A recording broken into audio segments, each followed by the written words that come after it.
During my time as a YouTuber, I've had the chance to interact with other creators. Although the results were mixed, with some being good and others being bad, the experience has led to many friendships forming during this time. And I like to think that if I decided to stop doing YouTube, those friendships would continue. One of those people I've had the pleasure of interacting with is Anthony Gramuglia. Also, sorry if I butchered your name. For those who don't know, Anthony is part of the comic YouTube community. While he does cover other topics, most of the time he talks about comics, such as series like Ironheart that are based on Marvel comics, or why they should stop trying to remake The Crow, which is also something I did a video on. Today, I'm talking about one of his videos on Ironheart and what he calls the hypocritical hate of girl bosses. To give a summary, he discusses female characters like Riri from Ironheart who receive unnecessary hate.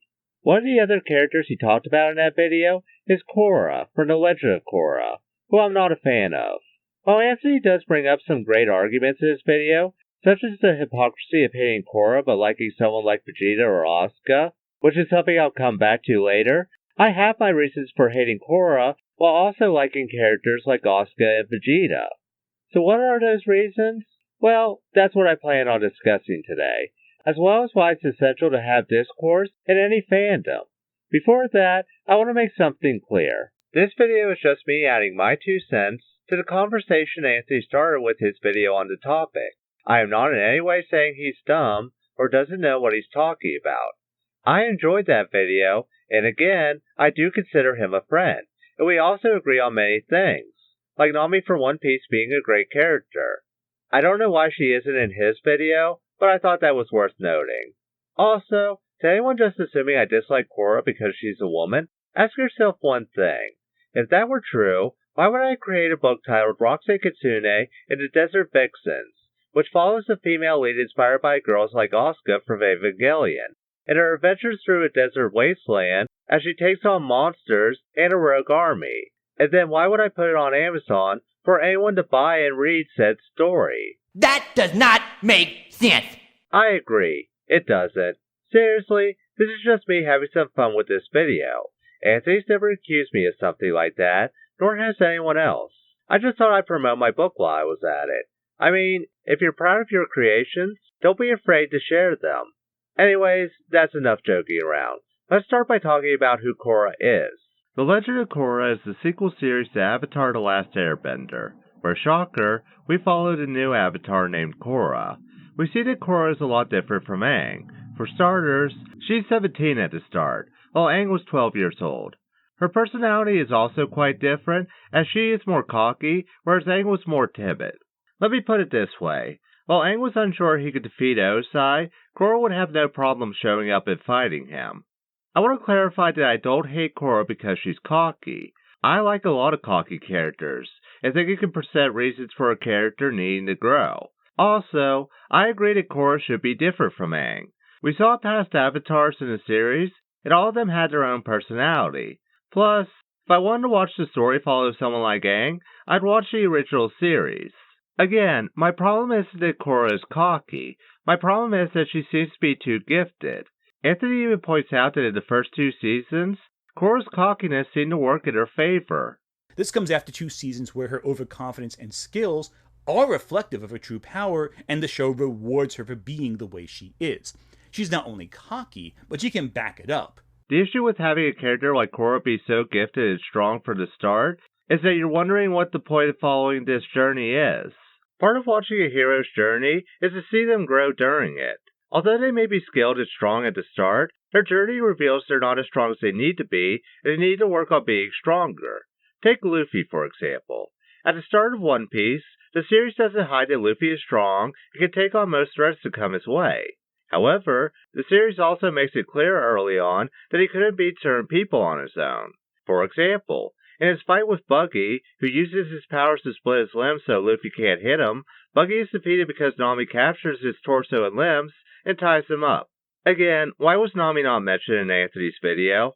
The point I'm making is that when it comes to the hero of the story, having them struggle with adversity gets people invested. People want to see their hero struggle and find a way to overcome that. For Korra, it doesn't feel like she struggles, at least for the first 2 seasons. At the start of the series, Korra has already mastered 3 elements. To add to that, she was able to use those 3 when she was only 4 years old. I know some Korra defenders argue it still took years for her to master them. Assuming that is true, the issue is that she's only 4 years old and not only knows how to use them, but also how to use them with control.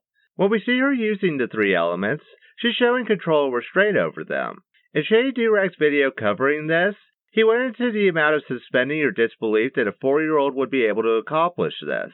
Should Korra be able to do this? Well, according to Atla, in order to bend something, you need 3 ingredients. 1, you need to be able to bend the element either through a hereditary trait, by studying the original benders, or by being the avatar. Korra is the avatar, so she passes there. 2, as stated, you need to have and be in the correct mindset. Recall, fire and water are opposites. One is adapting to change, the other is enforcing it. So Korra instinctively figured out 3 separate bending mindsets, 2 of which are opposite of each other, and knew exactly when to apply each of them at the age of 4. The last one is that you need to know proper movement and chi flow. Katara, despite having the perfect waterbending mentality, couldn't always get the water to do what she wanted until she knew the movements. Aang was instinctively good at both waterbending and firebending, but didn't bend either outside the avatar state until he learned moves from others who already knew them. So Korra figured out the movements and chi flow to get 3 separate elements to do exactly what she wanted at the age of 4. When he puts the context of what goes into bending,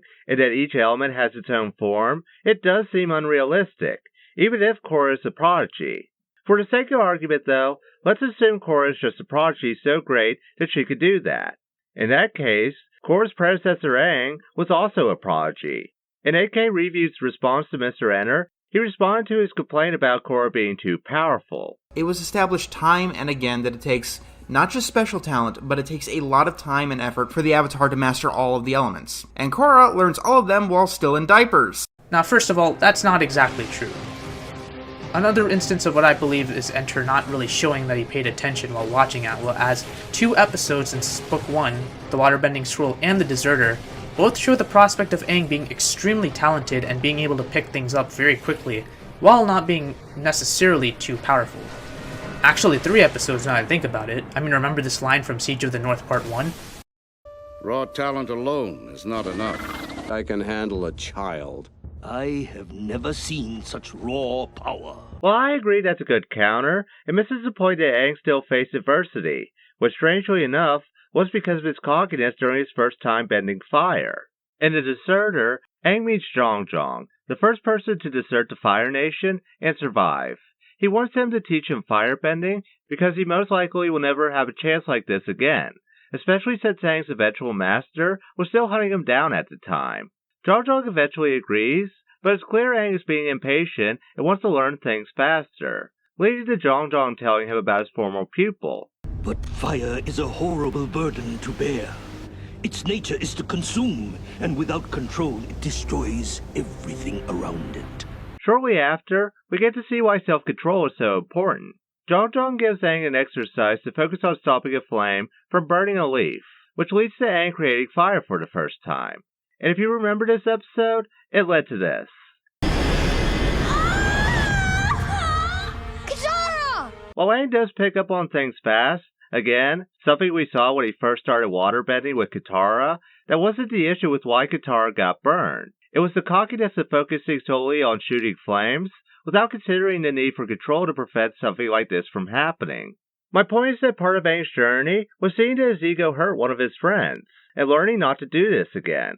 It also adds to Aang's reluctance to firebend, stemming from the pain he caused Katara and his fear of causing more harm if he tries again.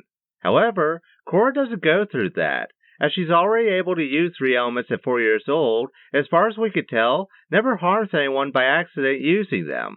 Someone may argue that Korra struggled early on with learning air. While that is true, Korra didn't airbend until the Season 1 finale. Her finally using it feels more like plot convenience, especially since it's the one element she could have used, but can now use it to win the final fight, when she can't use the other 3 elements. Besides being able to defeat Almond with an element Korra has never used, she does have a lot of control over it. Even when Mako gets hit by the first gust Korra makes, he just rolls off to the side. Besides that, Korra can use each hit like they're homing missiles. Again, this is the first time we're seeing her airbend, and she already seems to have a good grasp on it, enough that it's all she needs to take out the main bad guy for Season 1. Again, it's the one element she had the most trouble with. In comparison, look at Aang with the element he had difficulty with, Earth. Similar to Korra with air, Aang struggled to learn Earth because it was the opposite of their personality. What if I came at the boulder from a different angle? No, that's the problem. You've got to stop thinking like an airbender. We also see Aang struggling to earthbend despite all the training Toph has given him. When he finally gets tested by stopping a rock rolling toward him, instead of stopping it, he jumps out of the way. Toph also makes it clear that Aang had his form and everything right, and that the problem was that he got scared and relied on what he's used to. You had a perfect stance and perfect form, but when it came right down to it, you didn't have the guts. Now it is true that Aang eventually does get the confidence to earthbend after saving Sokka. Like Korra, Aang had to get involved to stop someone they cared about from getting hurt, and both had to step in to take out the threat. However, the issue is that these are very similar to each other, while Earth and Air are opposites. It makes sense for Aang to be able to earthbend after because, like Toph said, he had to face the threat head on. So why is Korra unlocking airbending while having a similar test when she has to save Mako? Her having to step in like that would be the last way to unlock her air abilities. Bumi even points out in his fight with Aang that this is how airbenders typically fight. Typical airbender tactic. Avoid and evade. If they wanted Korra to unlock her air abilities, why not focus on her having to evade an attack while trying to protect Mako? That's more understandable since that is an airbender tactic. It would make sense since she didn't have her other bending abilities. The importance of evading was also something she learned during the Pro Bending tournament, so I don't understand why they couldn't have something similar during the finale. It gives the impression that it's always rewarding Korra's way of doing things, even if it doesn't make sense. Even when it led to her losing her bending abilities, she got them back in the same episode, which honestly is probably one of the things I dislike most about Korra in the series in general. A character losing their powers or abilities isn't new. There have been multiple series both before and after Korra that have used this trope. Ichigo from Bleach, Lucy from Fairy Tail, and Deku from My Hero Academia. However, the difference is that when these characters lost their powers, they didn't magically get them back right after. It was a process that took time. For example, look at Lucy, the main character from Fairy Tail. Also yes, I view her as the main character. I'll explain why in another video someday. During the Tartarus arc, Lucy is struggling to fend off Jackal. Even when Aquarius shows up to use her water to push him back, she tells her that she can't hold him back forever, but also tells her a way to defeat Tartarus. You're strong, Lucy. Strong enough to keep 3 gates open, and strong enough to summon him. The Celestial Spirit King. And of course, every power capable of incredible feats has its drawback. The price is a hefty one, though. You can open the Gate of the King only once, and only by breaking a golden key. Forever. While she makes it clear that she'll still be alive, it's Lucy giving up the ability to see and call the one person who's been there for her since she was a child. She was the first celestial spirit her mother passed on to her, and she became her first friend. Yes, Aquarius did act like Lucy was annoying, but it was still her first friend. However, realizing she has no other choice, Lucy sacrifices that to save all of Fairy Tail.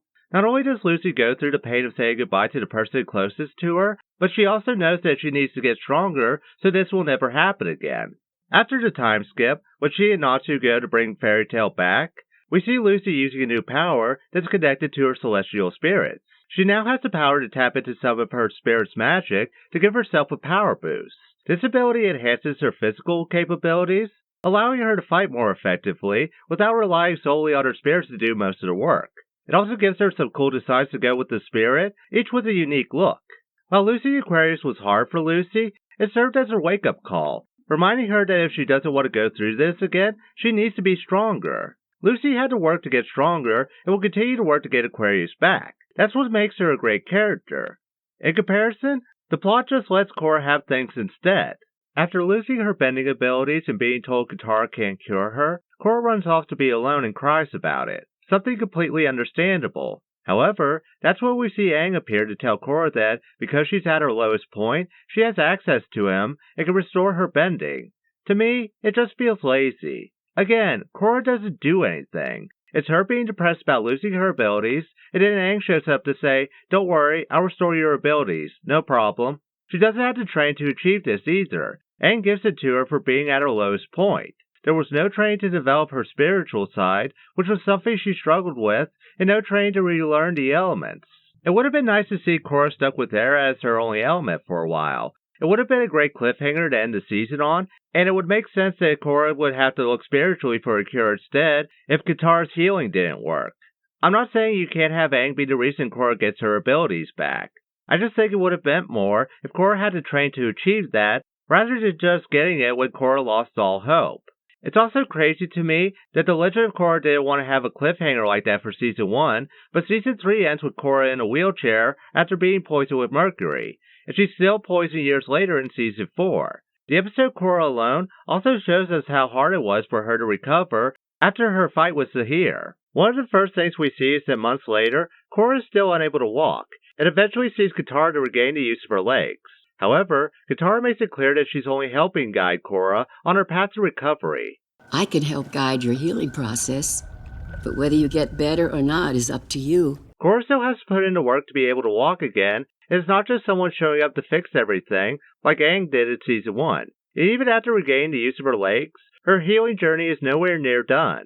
Besides having to regain the use of her legs, Korra is now dealing with PTSD while still having some of the mercury in her body. Eventually, she finds Toph and thinks she's found the one person who can fix this for her. However, Toph tells her that if she wants to get better, she's the one that has to do this.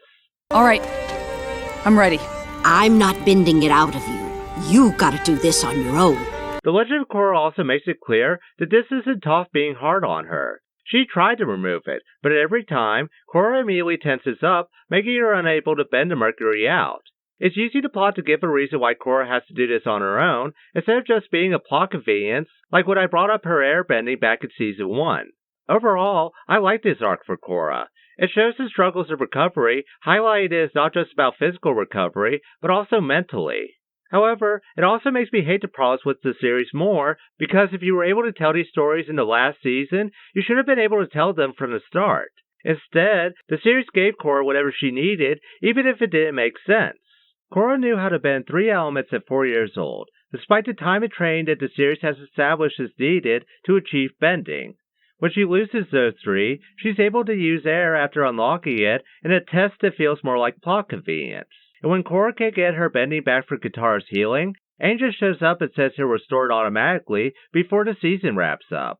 Yes, I know I brought up Korra going through the aftermath of her fight with Zahir, but for some, that's too little too late. Yeah, you made an arc for Korra where she doesn't get an easy out, and I'm openly admitting I'm a fan of that arc. But it makes me wonder why we didn't get more moments like that in the series. Overall, I feel like Korra does come across as unlikable, and if you dislike her, there are many legitimate reasons for that. This leads to the other part of the video I wanted to discuss, which is the importance of having this discourse. At the start of this video, I said it's essential for any fandom to be able to have discourse. Many of my videos exist because of the discourse that was going on at the time. I didn't just wake up one morning and decide to talk about The Crow randomly. I did it because there was a remake coming out that I thought looked horrible, and I wanted to add my thoughts to why it shouldn't exist. Surprisingly though, there was some pushback in my video, saying it was wrong for me to judge it and not wanting to give it a chance.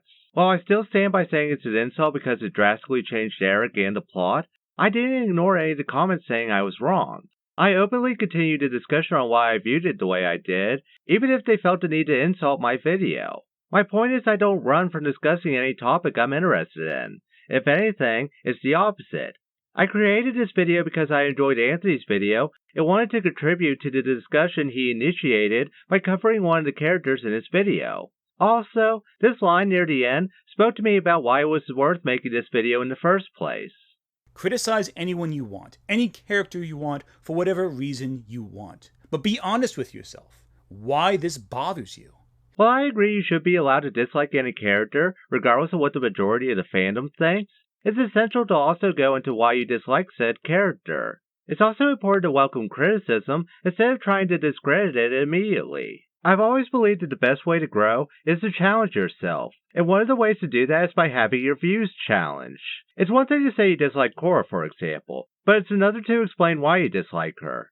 My point is that this made me have to think about what exactly I disliked about her character, while also taking in Anthony's line at the end about what legitimate complaints I had about her. On top of that, I also tried to address any potential counter-arguments, such as AK reviews pointing out that Aang was also a prodigy, or how I joked at the beginning that someone might assume my dislike for Korra is due to her gender.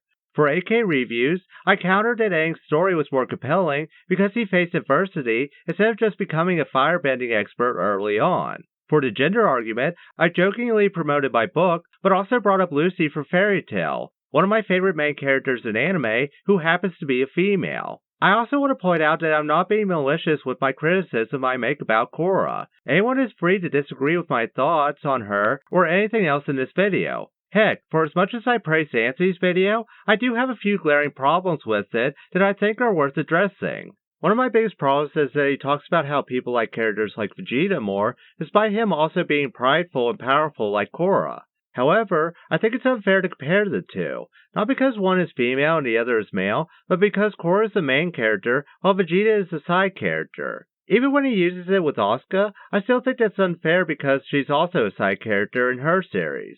I think part of what makes them good is that they're side characters, which makes them want to be the focus more. Then again, that could just be me looking too deeply into something. I was also annoyed that he constantly showed Taiga from Toradora throughout the video, but never actually talked about her. Mostly because I love Toradora and was expecting him to mention her at least once, after he showed her so many times, but I was disappointed he never did. Oh, and of course, he excluded Nami from this video. I mean, Nami is how we became friends in the first place, so I know he knows about her. Not having her in a video about girl bosses makes no sense, and I expect more out of him. All I'm saying is if he's going to break 100,000 subs, he needs to do better. In all seriousness, I still enjoyed his video, and it opened my mind to a lot of things. And again, it led to the creation of this one. I hope that if he ends up watching this, he won't tear me apart after giving him a hard time. But I also welcome any criticism he or anyone else makes. After all, the original Avatar series taught us many things, including the importance of understanding others. Understanding others, the other elements, and the other nations will help you become whole. While I understand not everyone will agree with what I said in this video, I do hope anyone watching this gives me a fair chance to show my thoughts on this series while offering their own. I've also had times where I went from hating a series or character before hearing someone talk about it, so who knows, maybe whoever's watching this might change my mind. Either way, I hope you enjoyed this video, and if nothing else, I hope it made you see things in a different light now, which is why I'll always promote Discourse in any fandom. After all, we're all fans of the same thing, so we should be able to talk about our own thoughts on it, even if we might have a different opinion compared to others. Hey everyone, thanks for watching this video. I actually thought it would be out sooner, but every time I thought I was close to finishing the script, something else popped into my head about what to add. Honestly, I had no idea this video was going to turn out to be over 20 minutes long, so thank you for staying through all of that. Also, on the chance that Anthony is streaming this, hi Anthony, and hi Anthony's fans. Quick side note, I know I said I would review every volume of Fixie Ruby each month, and honestly, I thought this video would be out sooner. That's my bad on my part, and I have a few other videos planned for the upcoming months. I'll get to Fixie Ruby eventually, but for now, it's on hiatus. Anyways, leave your thoughts in the comments. As I mentioned, my videos aim to continue the discourse, and I always appreciate hearing everyone's thoughts. Especially the person I made this video a response to, so if Anthony does comment on it, I'll pin it on the top. Until then, I'm Marco Strange. Stay safe, stay strange.